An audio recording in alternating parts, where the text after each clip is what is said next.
Hey everybody, welcome back to FurnaceClans. I want to apologize for the length of time between my videos. I had some oral surgery done, so for a little while it was really tough for me to talk. And then after I started healing up, I had some really drawn out, long, bad video. Because of that, I decided I was going to do a recap video instead. My apologies. But the action while it was happening just took too damn long, and it was boring. So, without further ado, first, our surface. We have a human invasion currently holding a kegger up on the surface.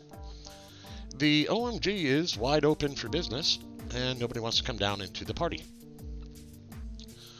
In other news, we've had some deaths. It's been unfortunate, but it did happen. One of them was Androcon. He got killed by a runaway minecart that was coming down to the tree farm. Somebody went on break or something like that and dropped it off on the ramp, and they tend to use this thing as a shortcut.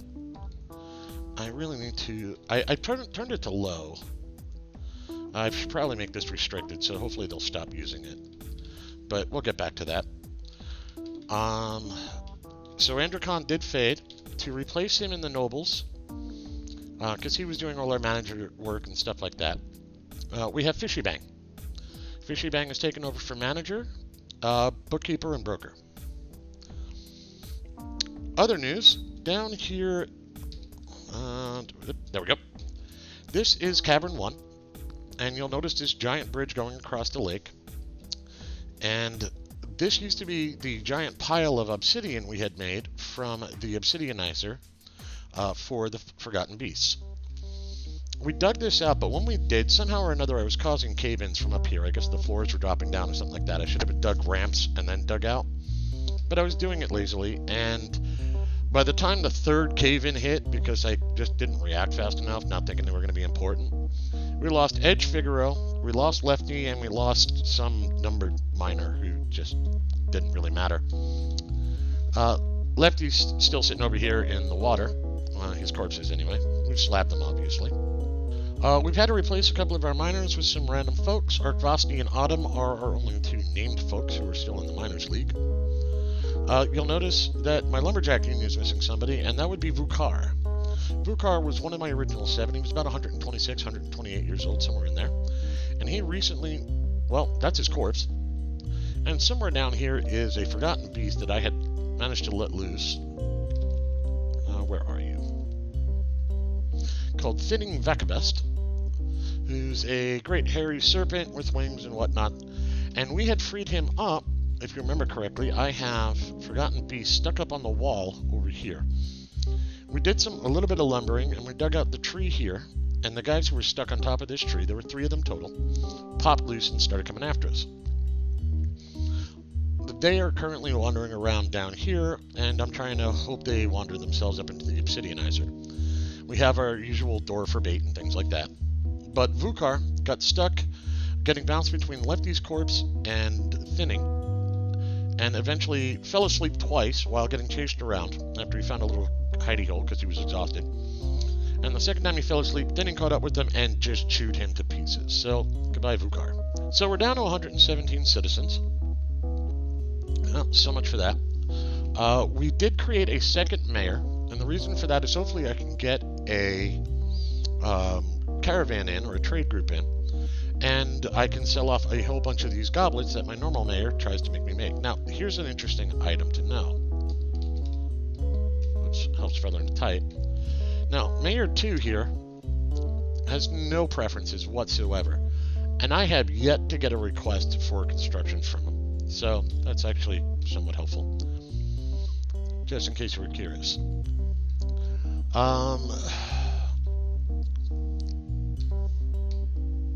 Fortunato, who was our catapult control person, has completed his testing. I'm going to have to put somebody else through the testing. For a little while there I got distracted. I missed a couple of levels on timing tests. Short version, long story. They take forever, hit legendary, and they go like gangbusters. I will get you exact timings at some point somewhere. I have to lock another person down here and create Fortunato the second. Or maybe Montresor, one or the other. Also of interest, down here, you'll notice that I have a bit of a flood going on. This is below Cavern 3. Now, one of the things I had done was I went out and I dug up a whole bunch of tin just so I can get some more practice on blacksmithing. But in the meanwhile, one of the other things I'm doing is, you notice I've obsidianized all the way around the beginning, top of an adamantium spire. This goes down a bit. Now, warning, spoilers! Alright, this sounds more like a duck, but you get the idea. I'm going to be playing with the circus here, by accident or on purpose at some point. If you don't want to know about happy fun stuff, I'll try and give you warnings. But this is the beginning of starting to open up the happy fun stuff. So, if it's a big deal to anybody out there that you want me to be spoilerific, or try and at least warn you, and to give you video jumps to avoid spoiler information, let me know. Because otherwise, I'm just going to truck on through this like it doesn't matter. So, we are beginning at adamantium. You'll notice it looks like it's pretty stable. It comes over here. It digs out off the semi-molten rock a bit. But it looks like it's mostly going straight down through here, through this dead area. Everybody knows where that leads to, or you don't. So, what I did was, up here, I put a tap in to a level 3 cavern lake. Now, obviously, I've got somebody over there. Looks like Ruzmo found my entryway. Okay, my floodgate's closed at the moment. This is a double tap connection. What I did was, we installed all down here with this ramp, put in the floodgate, etc., etc. No, I'm sorry. We installed all down here, dug out this little side passage, came up, and dug over, and that was so I could build a bridge over this location, which is over the ramp. Then we came back out, we bridged that, we walled the ramp in with this bridge on it. That's the bridge was hooked to a lever. We came back here, put that wall in, just so we don't get anybody screwing around and coming through the side or anything like that. Slapped in a floodgate, opened it up, came up here, and with this bridge closed, tapped the lake. And what that did was it gave me a perfectly secure lake tap, so none of these forgotten beasts thought that was a good idea to come in. Now, up here I created a small room to store my adamantium. Because what happened was on that first layer I dug, we dug out, oops, we had hit a solid plane of adamantium, and we're able to dig it up. So I've got a little room over here that I've basically locked off, and I'll open it up when we go mine some more. And eventually I'll bring master weaponsmiths and stuff like that in, but I'll probably make armor out of all of this. So really my interest is in armor. Cutting the undead to more pieces is not helpful, because heads are brutal. On another note, I've started prepping for the king to show up and started creating the royal suite. One of the things we have been doing for that, though, is we have a problem finding good engravers. We have a new master engraver I'm trying to work up to master level. That would be Irush. And the reason we're trying to make Irush, he admires tradition. And because he admires tradition, I'll get more interesting things than, you know, roaches and cheese on the walls. So currently, he is over here, and he's smoothing tons and tons and tons and tons of stone. Now, in case you're curious, engraving goes up 10 per block, whether you engrave or whether you smooth. He's going to be a while. In stocks, we're doing all right. We've got 4,900 prepared meals. We've got 5,900 drinks. Androcon was also our brewer, so we've been training up a new brewer. We'll catch up back on that again. And we've got some lime. We've got some random stuff kicking around. We've got plenty of golden salve to sell off when we finally get around to that point. As usual, we're full up on seeds. The other thing you might be interested in is my bar counts. So if we take a look at my bar counts, I've got tons of iron, 5,800 iron, 300 silver, which we're just kind of sitting on for the moment, 3,400 bronze, 600 steel bars still kicking around, and I've got most of my guys built out, 2,300 tin bars, and some bismuth bronze, which I'm not sure where that came from. And finally, I finally caught up on soap. We finally got ahead of the dwarves in soap. You laughed, that was becoming a problem. And part of the reason we were able to do that was I was finally able to refill my tree stockpile pretty thoroughly when we opened up Cavern 1, because what we did, let's see if I remember the keys. There we go. When we opened this up, we forested everything down here before we went and popped out the Forgotten Beast to try and stick them in the Obsidianizer. None of them are taking the bait, though, yet, so I haven't been able to kill one. Other than that, it's business as usual here in FurnaceClans. I'll head back up to... Oops, sorry. These are my stocks for my troops. I have a... These are for helms, these are for shirts and breastplates. As you can see, I'm full up on those. Got a decent amount of gauntlets going and plenty of greaves. And I'm still sitting on way too many steel high boots. So eventually we'll get all that moved around. We have crossbows and things like that kicking around. Plenty of water skins and backpacks and stuff of that nature. So our military set, we're just waiting to fill them in. I have created a new unit called the Copper Arrows, who are another crossbow unit. And as people fill in, I'll probably get another lumberjack to replace Vukar, because I definitely want 4 or 5 lumberjacks for when I do the tree farms. Other than that, we're just kind of chilling out. I have combat somewhere. Oh, something else I needed to show you. Up here on the surface, you'll notice they're all milling around doing their thing and stuff like that, right? If we come up here, you'll notice I floored off the entire upper area. The reason for that was because I was getting goblins and undead sieges simultaneously, and they'd go to war. Not necessarily a big deal until the undead hacked a piece off a goblin, or the goblins hacked a piece off the undead, and it landed up on the walls up here. So at that point, I had an invasion from something I never expected to see.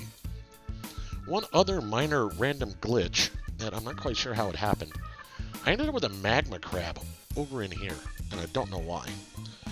All of my entries are double fortified, so even if they're at level 7, they shouldn't be able to transport through, but one way or another, a magma crab snuck in. We took him out. He beat up a kid for a little bit, but it wasn't too bad. Doesn't look like anybody's in the hospital anymore.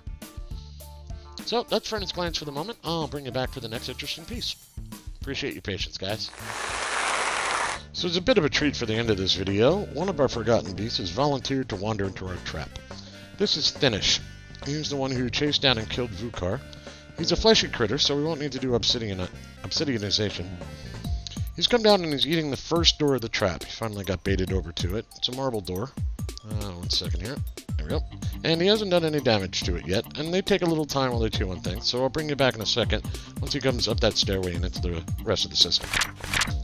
So Thinnish is about to finish with the first door here. He's got it at double X. He's got it cleaned up, so now he comes inside and heads up this stairway here and starts beating on the second door. While he's doing this, what we're going to want to do is close up that lower bridge. The reason we want to do that is I want to make sure the undead don't come in and distract him. I want to make sure the no other Forgotten Beasts come in and screw with the system. I want to be able to concentrate on one FB at a time, not get them distracted. So after that lever gets pulled, he'll be locked in. Bring it back in 1 second. So with our lever puller about to arrive, you'll flip our lever for downstairs. Ka-thunk. Now if we head down, well, first let's take a look at the door. It's only at 1 large X, so we had plenty of time. And he's locked in. So, now once he finishes up with this door over here, what he'll do is he'll pass by this bridge, which will lock him behind, when he goes for this next door right over there. So, Thinnish is about to finish eating this second door along the way. There it goes. So now he's going to bypass this bridge, which he is specifically spaced to let him gap by 1 from that bridge so it doesn't break it. And we're going to close that bridge up behind him. And the reason for that is to help trap him in for the magma flow. And what I'll do is when he finishes eating that door, he'll run up to that other door and we'll trap him up in the back there and we'll flood him with magma. So our lever puller has arrived. We're about to lock Thinnish into the upper level here. And now the purpose of this bridge that's right here is to keep the magma amount that I need down to our low roar up here on this level. So once he finishes this door and heads over to the obsidianization area, we'll be ready to rock and roll. So Thinnish has managed to finish eating the bottom door. He's now heading up into the top here for the other door. So what we're going to do now is we're going to open up the lever for the magma flow. And we're going to light him on fire. Bring it back in a second. So Thinnish is about to get his magma bath. As you can see it flowing after we open up the bridge. I'll tag him here in a second. There we go, we have some smoke. And he flew up here. There we go. So he's going to sit here and fly around while he's on fire. And we will find his burning, fallen corpse in the magma here shortly. Bring it back in a couple of minutes. So here's something of interest. You notice how earlier Thinnish only had a couple of body parts when I looked at the wounding screen, for when I went to look to see if he was on fire. If you'll notice now, he has a lot more bits and pieces that are being described as being damaged. Just something interesting I thought I'd share. And for our coup de grace, we're about to watch Thinnish die. There's our magma mist showing that he's dead. When hit view, we're picking up Osen, who's Sickle's friend, a little bit to the south there. So that'll end this episode of FurnaceClans. As a small teaser, I'm planning on doing a pump stack to bring magma up to the surface to see if I can't get rid of that kegger going on up near my front door at some point. I gotta be careful because of the ice on the surface, but it'll take a while. So, as always, thanks for watching, and I'll see you next time.